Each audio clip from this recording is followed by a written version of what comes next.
likely heard the phrase, you are where you've been, meaning our experiences make up who we are, but my next guest says those experiences don't have to define who you are.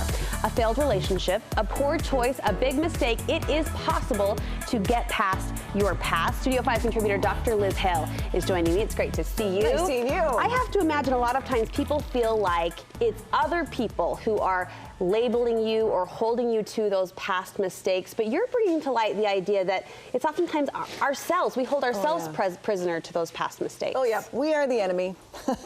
And all these cognitive distortions really can beat us up, that if I did this bad thing or made this mistake, then I'm bad or I'm a mistake, and that just simply isn't true. Do people realize these mistakes? Do you realize these mistakes are holding you up, or is it almost a subtle working at you in an inside way? Oh, I think you're right. I think until we kind of maybe sit down with a professional and go over this cognitive behavioral therapy, if you will, where we can look at the all or nothing thinking or the stinking thinking or the generalizations, I think we really just go on automatic pilot. If I did this, then I am this. Mm-hmm. You say it's not the past that's the problem, but it's our thoughts about the past that really trip us up. It is. It's not the thing I did. It's what I think about the thing I did that trips me up. It's all in my head. What am I thinking about this? And am I going to be merciless, or am I going to look at life as a classroom versus a test? Kim Giles had a great little article on KSL.com like that. Is it permanent? Is like a permanent marker like a test, pass or fail? Or is it more like a classroom where I have a pencil and eraser where I can erase some things, even on a chalkboard? Is life a classroom, can or you is just life a erase it? test? Yeah, I thought that was brilliant. I like that comparison very much so. We're so tough on ourselves, and I think we're tough on others also.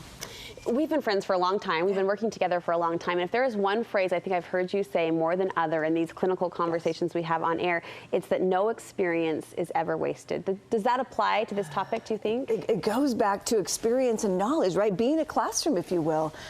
Many years ago in my 20s, I had a marriage that lasted about 8 months. And I just remember the shame after that, Brooke, just of like, oh my gosh, family came from long distance to come to that wedding. My parents spent all this money. I should have known better. Why did I do that? And it wasn't until I was sitting in therapy, maybe a couple years afterwards, where I'm sitting across from a woman who had almost an identical experience to me of that betrayal. You know what I mean? And not trusting her gut and going with it and making that mistake. And just those tingles kind of went up and down my back going, I think I know a lot of what you went through, and that same thing happened to me, and here's what I did. So it's not wasted, especially when we share with others, or if we make the comparison. I probably wouldn't have appreciated my marriage today had I not had that marriage so many years ago. It helps us. It doesn't have to haunt us. How do you move, though, from that mentality of mistake to experience? Because when you say it, I think the reason I like the phrase so much every time you say it is it's just as reassuring as it is logical, right? No experience ever wasted. But yet the mistake side of it feels so heavy, and you use the word shame, shameful even. How do you move from mistake to experience in your own mind? I mean, I am who I am because of that experience, right? If not this experience, then what? Sometimes we even look at partners' mistakes, if you will.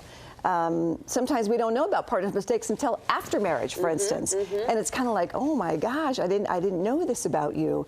And we start to really get scared and we doubt ourselves, but there's always a reason why we do what we do. You know, and oftentimes it's pain.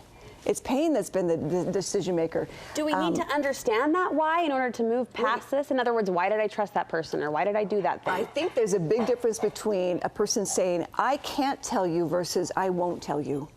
I can't tell you because I have so much shame, and I'm pretty sure that no one will love me, especially not you, because you don't have that issue in your past.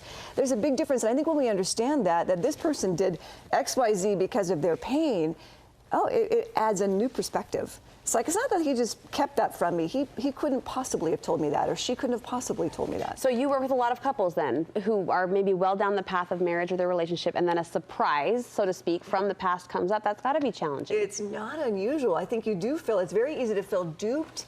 And gosh, you pulled one over on me, and that's not fair, and I think I best get out.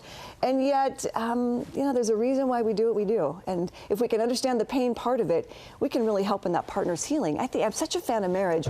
I've always believed in marriage, even when I was a single therapist all those years doing marriage counseling, right? I knew that it was for our betterment and that we would grow because of it.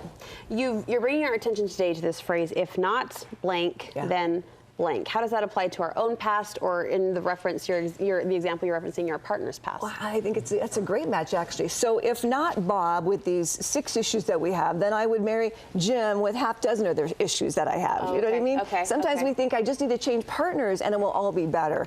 But especially in a divorce situation, and we remarry, that divorce situation again is even higher than the original marriage, because then we have children and it's so much more complicated.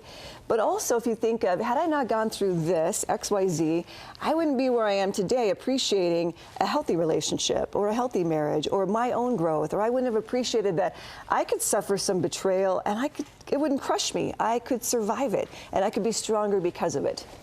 We talk about this past as a hang-up, right? As something that might be weighing us down or holding us back. Is looking back, is reviewing the past ever a helpful thing, ever a good thing? Oh, don't miss out on it, right?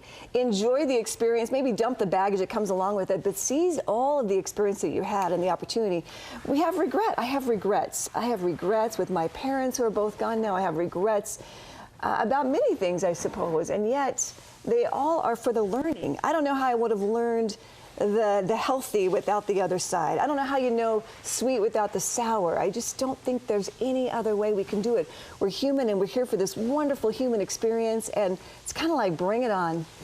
I guess I find it so refreshing to hear you say I have regrets. So often people proudly wear that as a badge. Oh, I have no regrets. I would have done it either way. Oh, yeah. But there is something human and just stripped down and relatable about saying, yes, I regret, but I'm also looking forward. Would I have done things differently? Absolutely. But it was what it was, it is what it is, and there's something very helpful about having that mentality of, this is kind of my lot. This is where I'm at. Yeah. And I'm going to make the very best of it right now. I'm going to learn, I'm going to share, I'm going to be open, I'm going to be vulnerable, saying, yeah, here's what I did, and let me tell you how I got through it.